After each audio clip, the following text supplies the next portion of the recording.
We are all here today because of community.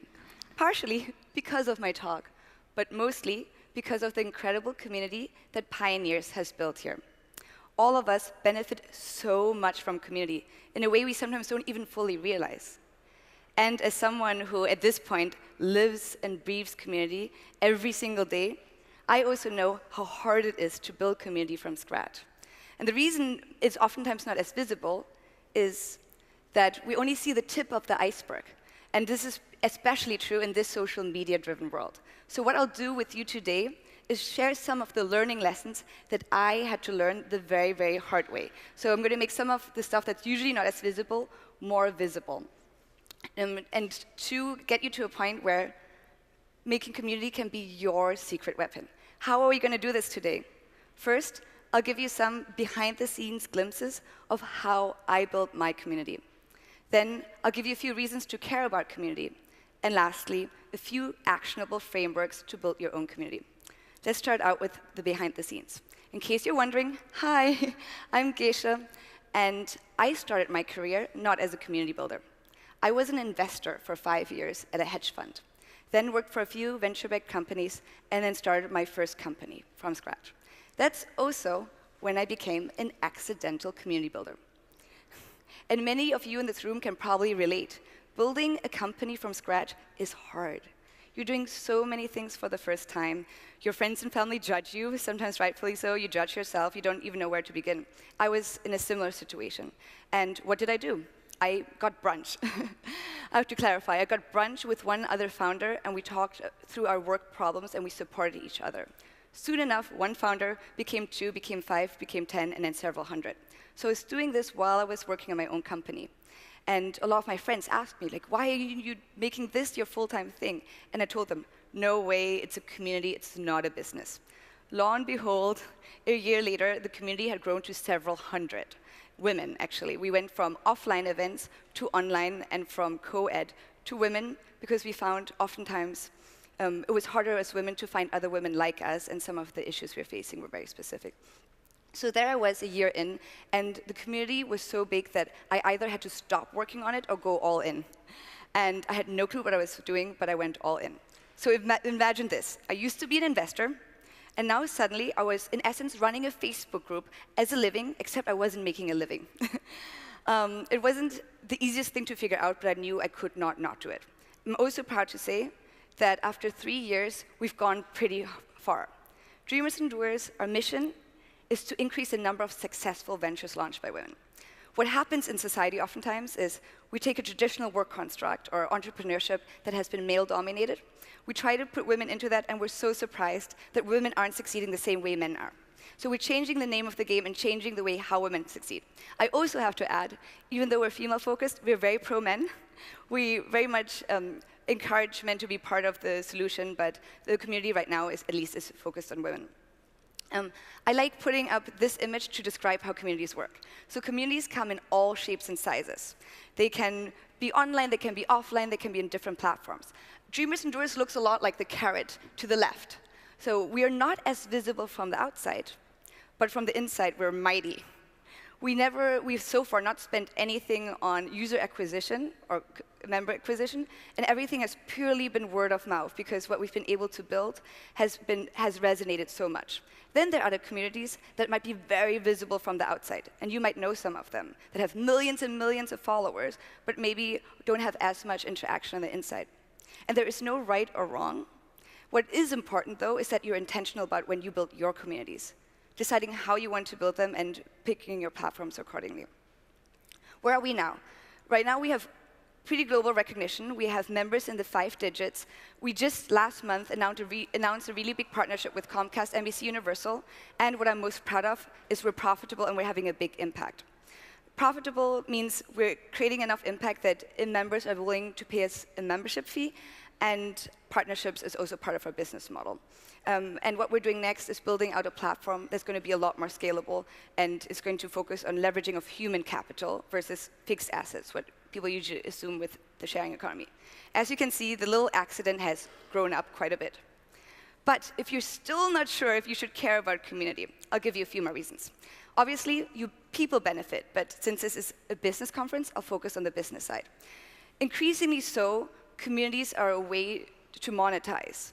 And another example is there are actually a lot of companies being started just for the sake of giving you tools to monetize companies, to monetize communities. In our case, for example, we run a jobs platform with 10,000 women that we haven't monetized yet. And I regularly have, actually a lot of men, write me checks because they've hired these amazing women from our platform. And so there are many, many opportunities to do so. And if you're still not sure, or if you're running your community not as a business, but running a community to support your business, here are a few more reasons. So if you look at this chart, these companies that I circled are companies that not only are associated with community, but that many people equal as communities. So, and even more so, these are companies that have either been acquired or have IPO'd. And 5 out of those 10 companies, most of us would equal as community. So if you care about building a successful company, you should likely care about community. And furthermore, it's never been this easy to build community, given technology. But I say that with a caveat. Because if you look at technology, it's not the technology that's the rocket science. If you look at every major social media platform, they don't differ that much in terms of features. You have a profile, you have a feed. Where the magic happens is the social side, the social engineering, and we'll talk about that now. Because communities come in so many shapes and sizes, what I will focus on are areas that you can apply no matter what your community is. And I actually touched upon quite a few of them already. So the 3 areas are, it's harder than you think, a lot happens behind closed doors, and you can't force community. And what's especially interesting here is how this manifests and the reason this is in place in the first place. When we talk about community, especially here, we talk about community as a business tool or as a business, like in my case. But what is community? Community are real people. Community are people like you. Communities are people that care about each other and communities that care about a cause. So in order to build community, you have to build community with heart. And I like using this framework, which I call emotional safety. So in order to build something that resembles a community, you need a minimum amount of emotional safety. And the minimum amount that you need will differ depending on the type of community you're building, your audience, and the cause you're rallying people around. But you need a bare minimum, and I dare to say, the more emotional safety you have, the more powerful your community. This is a picture taken at a Dreamers and Doers event. It's a candid picture, so you can see a lot of things happen when you have a strong community. Starting out with it being harder than you think. I especially want to talk about what it means internally, because we haven't done that yet. So when you are a community builder, you have to be someone who truly cares. And what makes it even harder is the more you succeed at being a great community builder, the harder it gets, the more demands you have on yourself. So what I learned the hard way is it's super important to set boundaries. I'll give you one tip.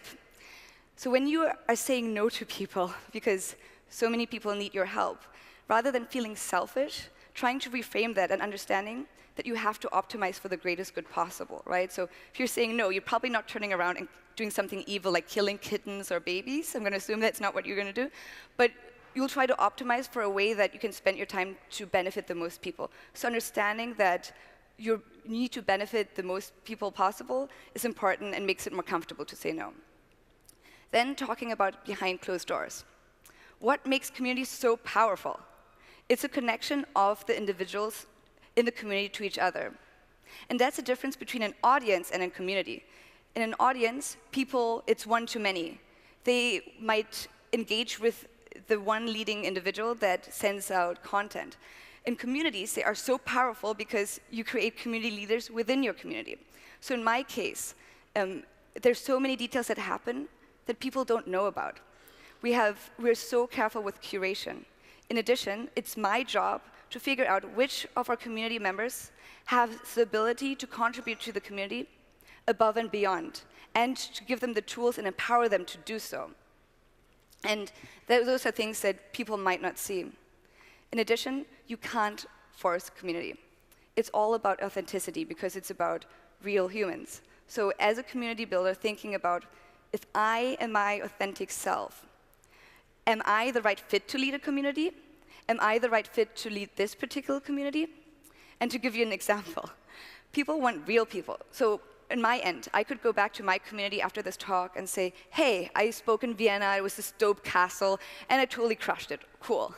I could do that, or I could go back and be real and tell them, I barely slept the 3 nights leading up to it because, hey, I was preparing for the speech while running a company. In addition, it was this kind of intimidating castle that might have also looked like a disco and a room of like brilliant people. It was a bit scary.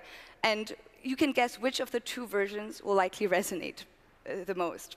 We covered quite a bit, but in terms of recap, it's actually quite short and punchy. There are 2 things I want you to take away from today. One is, building communities is not easy, especially if you want to do a great job. However, if you're able and you succeed in doing so, the rewards are worthwhile. Great communities are more than rocket fuel. I hope that some of the things you heard today will motivate many of you to build communities, communities with heart, communities that have the potential to change lives, including your own. Thank you.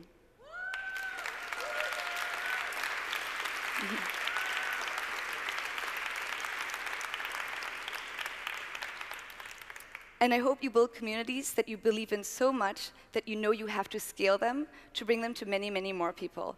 At which point, I'd love to introduce Melissa, who's going to talk about scaling and her experience at Airbnb. Thank you.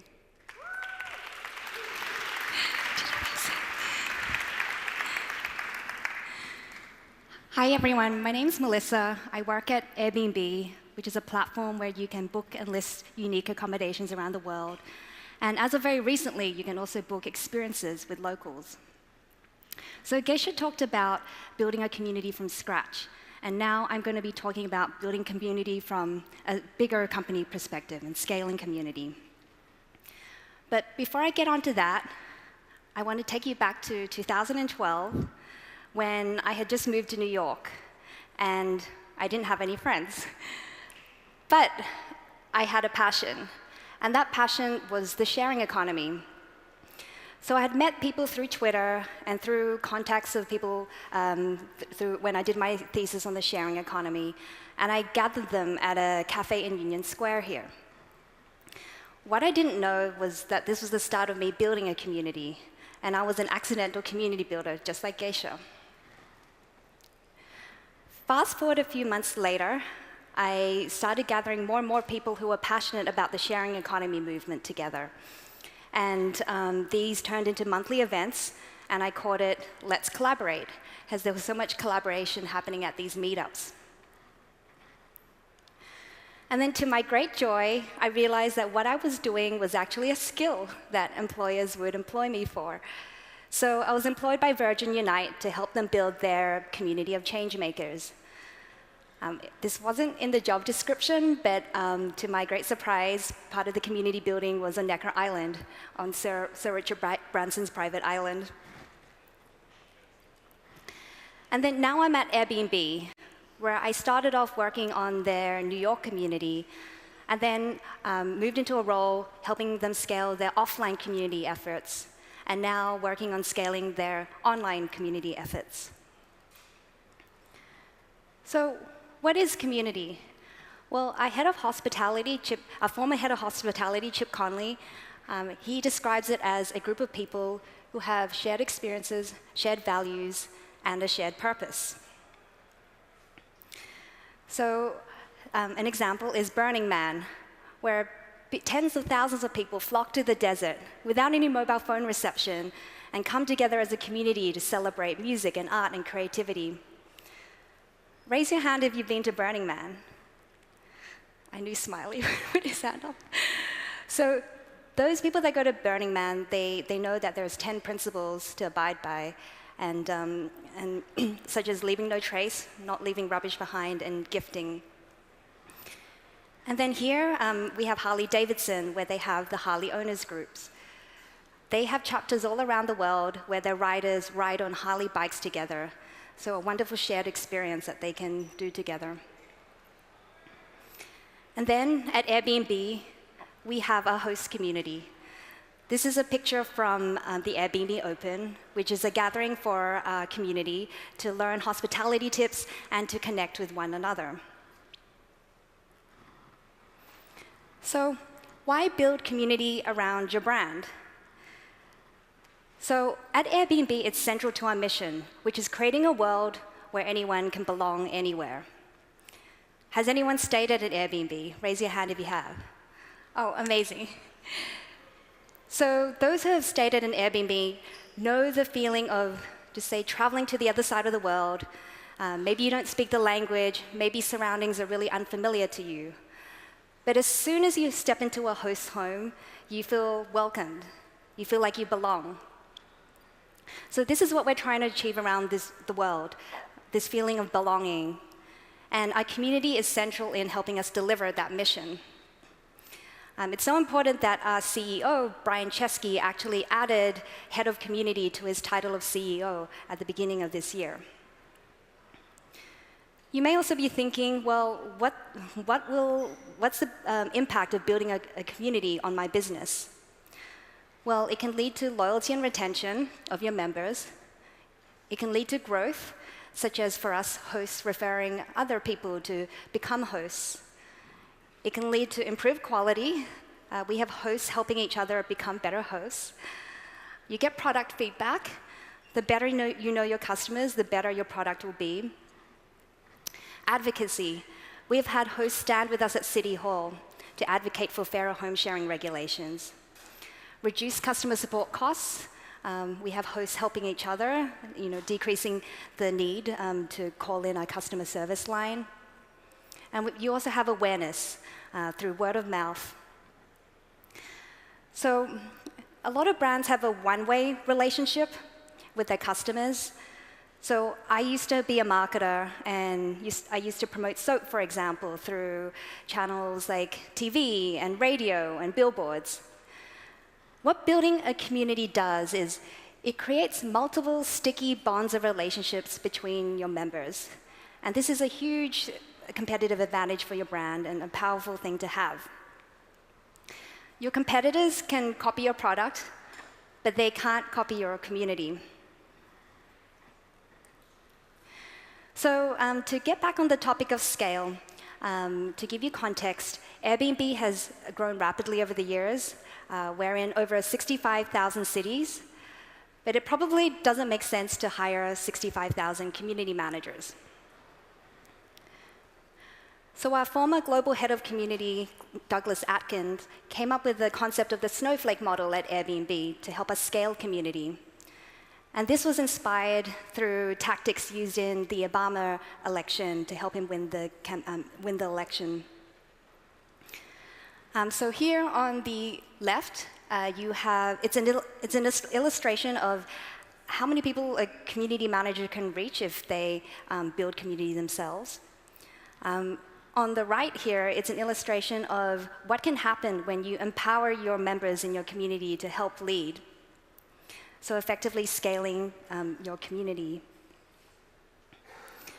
So we put the snowflake model into practice through our home sharing clubs.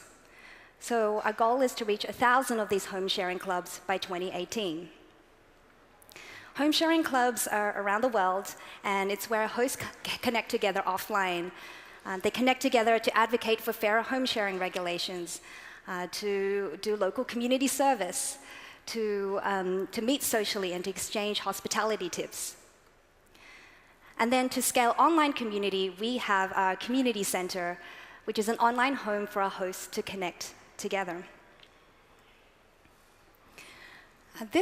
The point of this graph is to show that scaling community doesn't happen overnight. You're not going to get 1,000 community leaders in the next month. Douglas put together what we call the commitment curve at Airbnb to show the series of actions to get a community member from basic actions, such as reading a newsletter or maybe watching a webinar, to gradually over time becoming leaders and recruiting other people to join the community. So I don't have a whole lot of time, but I want to share some learnings from building community. Firstly, find community leaders that are intrinsically motivated. So for us, it's hosts who identify with our mission, who exemplify our core values, versus those that are motivated extrinsically. good tools help scale. I'm not saying we always had the best tools, but the learnings from organizing large masses of people is that inefficiency also scales. So this is hopefully a helpful tip. Measure, but believe. It's really important to measure the health of your community, but please note that it's a pain point across all community professionals to show the true impact of community. It's fundamentally something you have to believe in and hold to your brand. And lastly, have a purpose. The most successful communities have a purpose that community members identify with. So Alcoholics Anonymous, for example, has existed since the 1930s. Their community identify with a higher purpose of helping each other get better and to overcome alcoholism. So before you start a community for community's sake, think about why would people want to join your community? Why should your community exist? What difference will it make in the world? Thank you for your time. This is my contact here. And you can find Gesche and I afterwards if you have any questions. Thank you.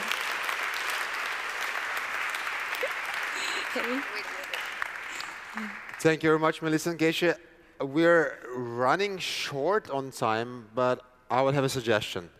At the back of the Academy stage, we have this bar in the window garden where you can get drinks, I think some snacks. Both of you, if you agree, can be there available for questions, if that's fine. Sure. Yes. So you all can approach them both and have conversation about how to build your communities. So thank you very much. I learned a lot working in a startup that's also working in communities. So thank you very much. Give it up for Melissa and Gesche. Thank you.